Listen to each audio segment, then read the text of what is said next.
boy, Reese Boy. I'm having leftovers from Christmas dinner, okay? Dear God, bless this food, bless this sandwiches, name, amen. All right, guys. So I'm going to New York. I've had to record this like 3 times already. I'm going to New York. I'm going to go do this video that guys, go watch Oh My God, My Fat Life on my YouTube channel. And tell me what you think. I think it's like, it might even be like, not even an hour. It might be an hour. But it's me and my best friend, who used to be my grandpa's granny nanny. Until we got a new granny nanny. So,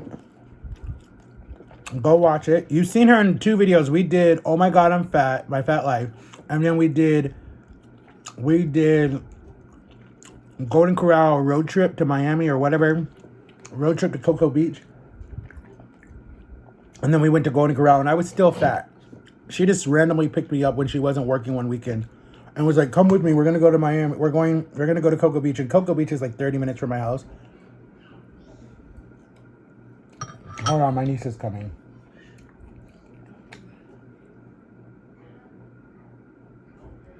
Oh, she has my keys.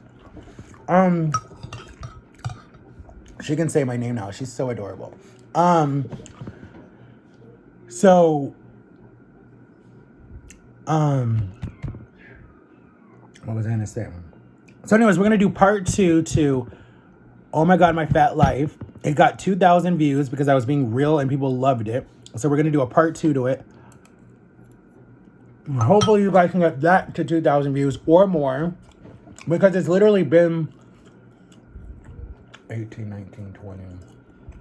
It's been 3 years. So it's been as long as I've had my YouTube channel since we shot that video. So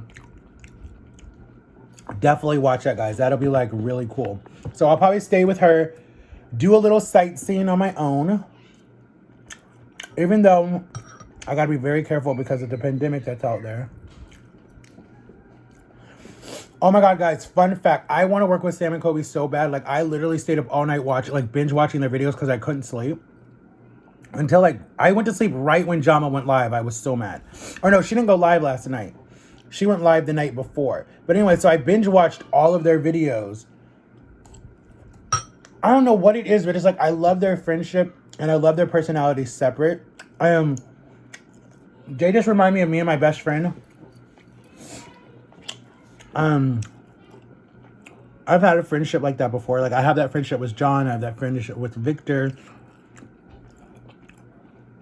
I have that friendship with Jama. But, like, Jama and me want to do a duo channel soon. We just want to get Jama to a certain amount and then get me to a certain amount. And then we'll collab. But I just love that they're from a small town like I am. They've been through a lot like I have. But the thing that bonds them the most is their relationship that they have for each other. Like, that friendship, you can tell no one could ever break that friendship. No matter who it is, a girl, a lie, some type of fight. Like, they say that the thing is, because they're with each other 24/7 all the time, and they live literally, like, his room is here and his room is here. And it's like the only thing that's between them is a wall. But they share the same bedrooms. Like, that, I think that is so cool. But their loyalty for each other. And they've been at it for like 8 years. Both of their channels, even their separate channels, are in the millions. Their duo channels in the millions. They have a brand deal. They have all this stuff. But at the end of the day, they still have loyalty to each other. Like, if they get in arguments, they leave. They they get some distance from each other, you know? Like, not even 24 hours, just a few hours. Like, with me and my best friend, we fought. But it was mostly on me. Like, it wasn't even on him. He did nothing wrong. He was just moving on with his life. And I've told you guys this story. And I was holding on to the past. And it took 5 years for us to get where we are. But with me and Jama, we've never had a fight. I don't know if it's that we just know each other so well that we know, not to push certain buttons. Or that if we do make each other frustrated, we try to fix it and then just leave it alone. Like, don't keep bringing it up, bringing it up, bringing it up, bringing it up. And in my new life, or who I am now in 2020 and about to be in 2021, literally on Saturday night, Saturday morning, so literally Friday night is the last night of 2020, right? And we're gonna go live.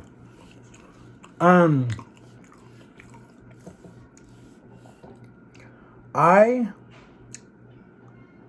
am not taking any bleep from anybody anymore. Like, you might think because I've ghosted you or cut you out or didn't even tell you a reason or whatever, but you're trying to figure out, like, what happened? Like, we just talked the other day. What happened? Blah, blah, blah, blah, blah, blah, blah. Right? Know this from the bottom of my heart, right? When I totally ghost you and cut you out, listen to me. When I totally cut you out and ghost you, right? Think 100 times. What did you do that pushed my buttons? Like, you have to really think that. Like, you have to go, okay, what did I do that really pushed Matt's buttons or Reese Boy's buttons? Because one, I don't cut people out ever. You have to really, really, really tick me off to the point where I push you. I just say I'm done and I just ghost you. Two, when you bring other people into the situations, like we're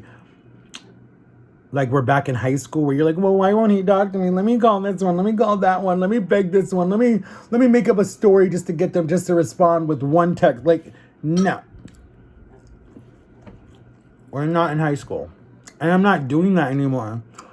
And another thing that I realized was I have too many women in my life. Like, so many. It's like I need some more guy friends. Like, dang. Like, I'm not going to get rid of my sisters. Those are my besties. I'm not going to get rid of Jama. She's everything to me. I'm not going to get rid of my mom. She's everything to me. And my aunties and my cousins. My cousin Brittany. But, like, if I ghost you, there's a reason why I ghost you. Like, I don't just ghost a person for no reason. It's that you kept doing the same thing that pisses me off to the point where I was just like, even when I try to correct you or tell you that you did something, you don't want to own it. You want to act like you're innocent. You do nothing wrong. Nothing ever happened. You know, like, let's sugarcoat it. I still love you. I'll still be there for you. Blah, blah, blah, blah, blah. And what could be true, it could be true. But in my eyes, and you know, this might have been what happened between me and some of my other relationships that I have with other friends.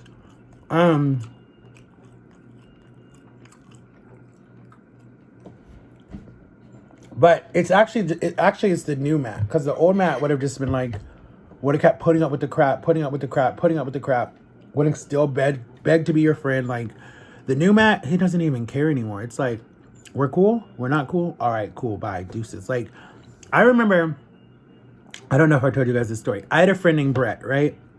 I tried so hard to make him fit in with our group of friends. Like, I was the popular kid at our youth group, right? And everyone knew who I was, right? I was so popular. Like, I remember I told my best friend Zach at the time, his dad, I said, everyone will know me at this church. Just give me 1 year. And it was right when we moved to Florida.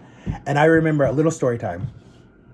I remember it took me a year to get to know everybody in that church. Like, I was at every event. I was at everything. I did everything. Like, I told you guys, I was a church nerd. I wasn't out there partying, having fun, doing stuff. I mean, I went to parties, but I wasn't so partying.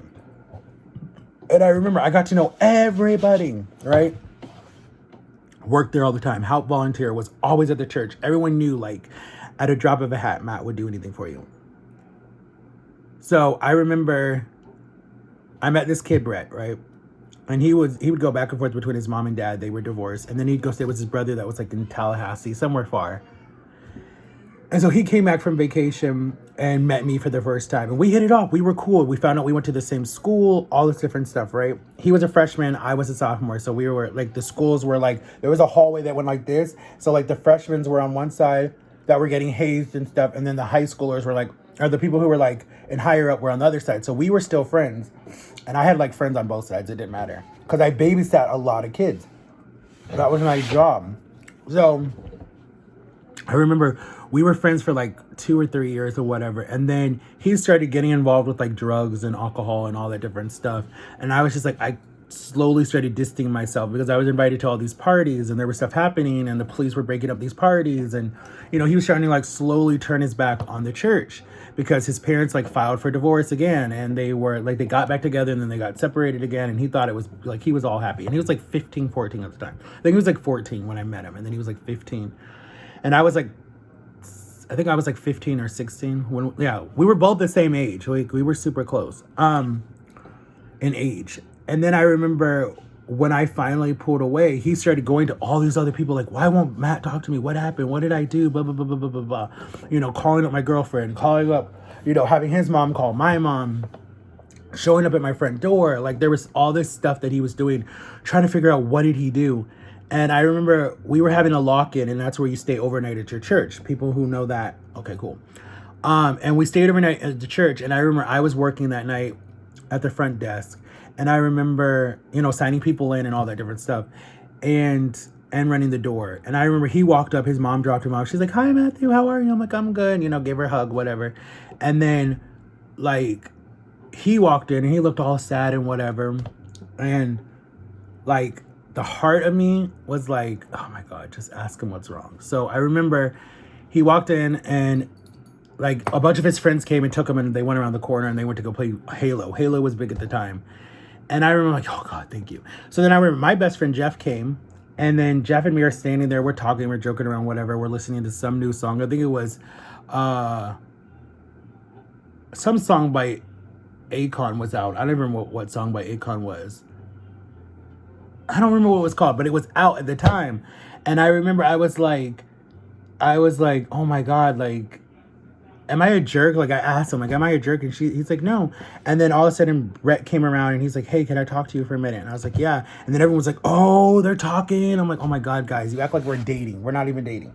And then we went outside because the pastor let us use outside to talk because he wanted us to fix it, because you know how pastors are, they're about forgiveness. So he wanted us to fix it. So we went outside, we talked for like 2 hours, and I just explained to him that like, yo, like I was 100% happy being your friend, being a mentor to you, being there for you, listening to you, whatever. But when you started hanging out with the wrong crowd, I was like, I gotta pull away because you're not pulling me down, because all it takes is to be in the wrong car with the wrong person and then you got a charge against you. And I was like, no. So I remember he broke down, got all emotional, and he was just like, no, I need you in my life. Like, I need this friendship because you're like the only thing that is like stable in my life.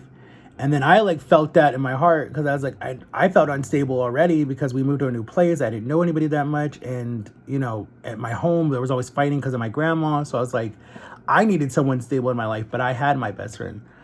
So long story short, we basically decided to just stay friends, but just keep it like distant, you know, just be distant friends. To this day, I have no clue even where he is. I don't even know if he's still alive because he was still heavily into drugs and alcohol and getting arrested and had all these mugshots.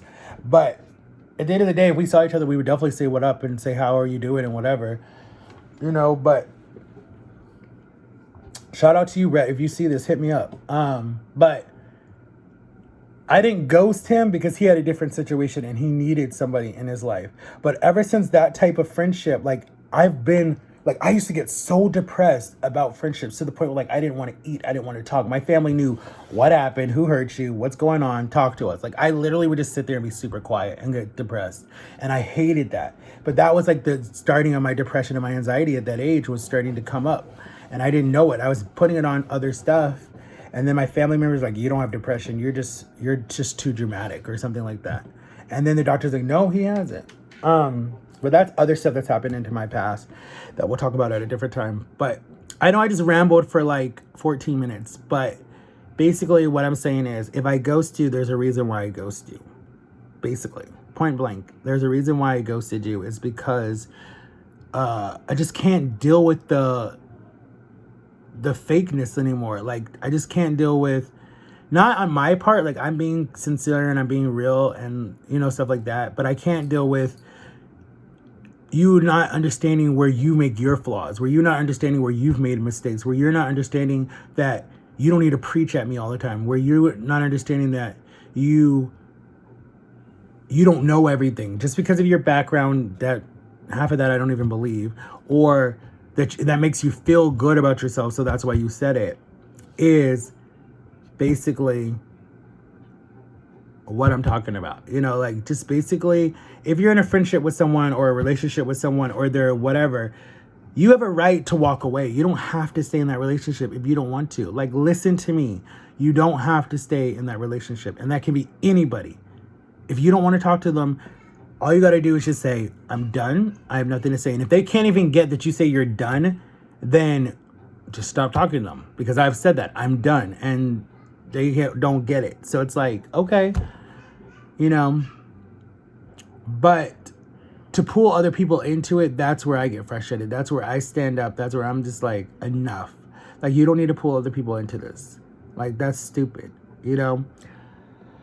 But I'm not using names and I'm not saying anything and I'm not talking about anyone who's going to think I'm talking about them, because this other video that I made, the person thought that I was talking about them and I wasn't even talking about them. It's like, you're not up here. Like, I could care less, you know?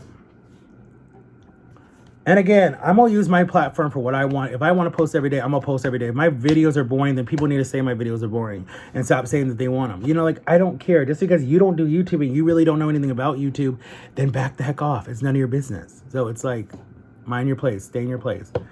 No one asked you for your advice, really, when it comes to my YouTube channel. But anyways, guys, I love you. Make sure to like and subscribe, turn my notification bell, and I'll see y'all later. Peace. Baby.